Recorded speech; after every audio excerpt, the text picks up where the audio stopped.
July 1st, 1981, at around 4 in the afternoon, some furniture removers working at a house in Wonderland Avenue in LA's Laurel Canyon neighborhood hear a woman groaning. It's coming from the house next door, number 8763. Peering through a window, what they see is nothing short of a bloodbath. In a panic, one of them calls 911. Soon, hardened detective Bob Souza is on the scene. What he finds surprises even him. People in the house have been beaten so violently they barely look recognizable. He turns to his partner, Detective Lange, and says, "This is overkill. This has to be a revenge killing."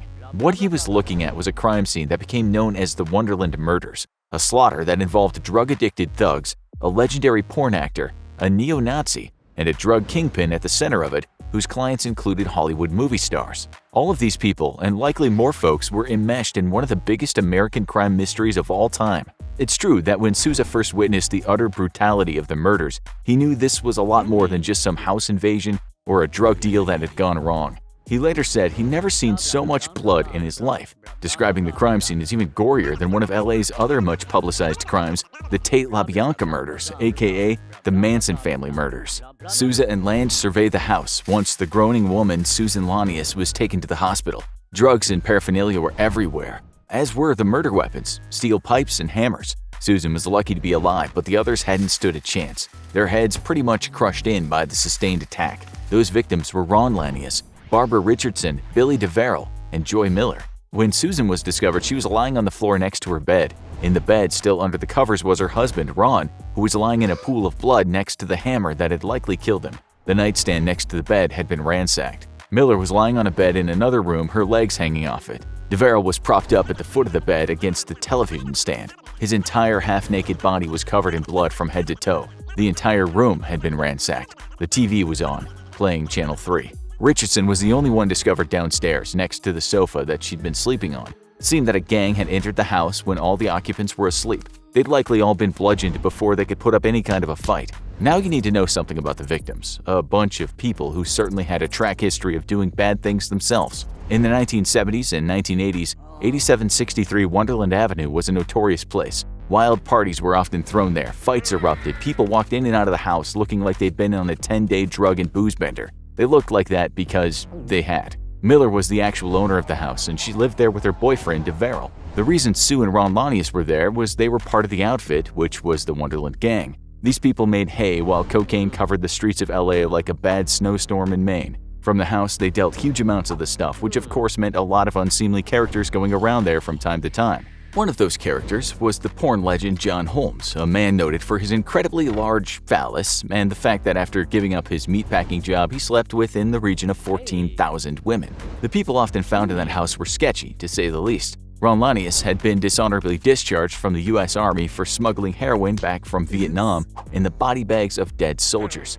He was also later linked to the murder of a snitch, but was never convicted of it. He did spend time in prison, though, for smuggling heroin over the U.S.-Mexico border. According to the cops, he was ruthless and cold. A detective once said about him, "You could put a gun to his head and his pulse would never break 70. DeVeril was not so cool-headed. He was a longtime heroin addict who wanted out of the game but wasn't able to due to his addiction. He was never 2 steps away from Lanius. Miller, too, was an addict, and that's the reason she fell in with the gang. As for Barbara Richardson, it seems she was only guilty of being the girlfriend of another member of the gang. His name was David Lind, a heroin addict with a history of violence who was a member of the Aryan Brotherhood. He should have been there that night, but fortunately for him, he was at a motel in the San Fernando Valley taking large amounts of drugs with a prostitute. As for Susan, the survivor, while she was no angel, she was only at the house because her husband was. We'd like to tell you that she later told the cops everything she saw that night, but her skull was smashed so bad she lost part of it. She suffered from amnesia after that and was never able to recall anything that happened on that fateful night. Okay, so why would anyone have committed such brutal act against these people, some of whom were not really hardened criminals? As you know, this wasn't a cut-and-dried robbery, it was revenge. Someone wanted to make a statement. The murders happened on July 1st, but it was what happened on June 29th which explains, or might explain, the bloodbath a couple of days later. And that's because the Wonderland Gang had brazenly robbed a very well-known figure in the underworld. His name was John Nash, a person who'd arrived in the USA after spending time in a Palestinian refugee camp. He had it tough growing up, never forgetting seeing his brother-in-law shot down by Israel Defense Force soldiers. When he landed on the US shores, he had all of $7 to his name, but he soon put a lot more money in his pocket. Let's just say his hard-knock life made him not only someone not to be messed with, but it was also the motivation behind him making stacks of cash in the land of milk and honey. After some years of living in the US, he was the owner of nightclubs, strip clubs, and restaurants in LA. It was at one of his nightclubs that he met John Holmes. They were actually quite close. Nash loved introducing his friends to the man with the celebrity penis. Holmes wasn't exactly a household name, but in the bars and clubs he was something of a star. He was also an avid consumer of cocaine and crack cocaine, which pretty much resulted in his once gifted member not being able to rise to the occasion. That was about the time he told the gang about his nightclub owner Buddy that kept a lot of money and drugs in his house. On June 29th, Ron Lanius, DeVerrell, and Lind paid Nash a visit. They had a driver that we haven't mentioned yet in Tracy McCourt. He didn't enter the house, but waited outside in a stolen getaway car, a Ford Granada. The plan was simple. Holmes had been at Nash's house on 3 occasions earlier in the day, partying a little and asking to buy some cocaine. When he left the place for the last time, he opened a latch on the patio door, believing that Nash wouldn't know it was unlocked. Through Holmes, the gang knew that Nash kept a lot of cash in the house, as well as large amounts of heroin and cocaine. Holmes also informed them that he had a stash of guns. What they might not have been fully aware of was the wickedness of the man they were going to rob. The robbery, for the most part, went smoothly, even though Nash's bodyguard was grazed with a bullet from a gun that had been accidentally fired. After seeing that, Nash got down on the floor and pleaded for his life, something that quietly enraged him. Still, he opened the safe. The gang, high on life, as well as drugs, laughed out loud when they drove away with $1.2 million, about $3.4 million in today's cash worth of drugs, mostly cocaine and heroin. The haul also included cash, guns, and jewelry. They were rich, for the time being at least. As for what happened the day after, stories differ. Some accounts say Holmes was seen by some of Nash's men wearing some of the stolen jewelry, and he was subsequently dragged back to Nash's house. Other accounts state Holmes went there on purpose just to take the heat off him.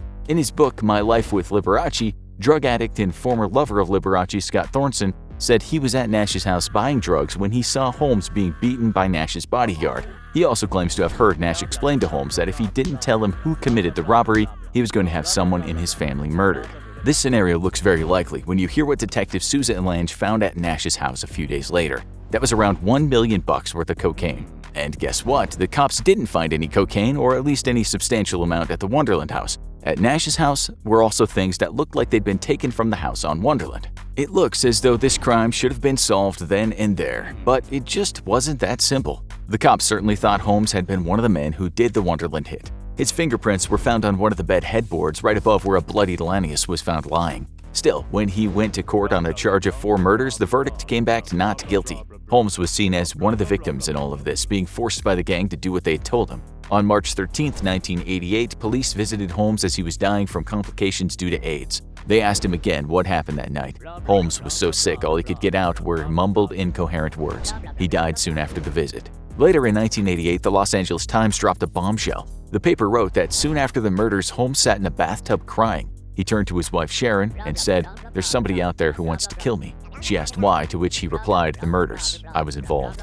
I know who did it. I had to stand there and watch what they did," he told Sharon, saying what he saw he could never forget. It was similar to what the cops thought but couldn't prove, although their theory had Holmes joining in on the murders. Police were still working on the case at that point. They were sure they knew what had happened, but as yet just couldn't prove it. Detective Lange told the Times, "There's no mystery because we know who's involved and we know why." As for Nash, he was never charged with the murders, although he did spend about 2 years in prison for cocaine possession. In 1990, a jury decided 11-1 that Nash was behind the murders, but since that was a hung verdict, he was acquitted. Many years later, he admitted he bribed the lone juror who voted in his favor with $50,000. He was convicted of money laundering and admitted to jury tampering, but in the end, he didn't go back to prison and just paid a $250,000 fine. He died in 2014, aged 85. But surely, if he had sent those men around to that house, the authorities would have convicted him. There's also the fact that no way could Holmes and the bodyguard have done it alone, if they had done it. Holmes' wife Sharon told the police that Holmes had indeed helped plan the robbery, but under some amount of duress from the gang.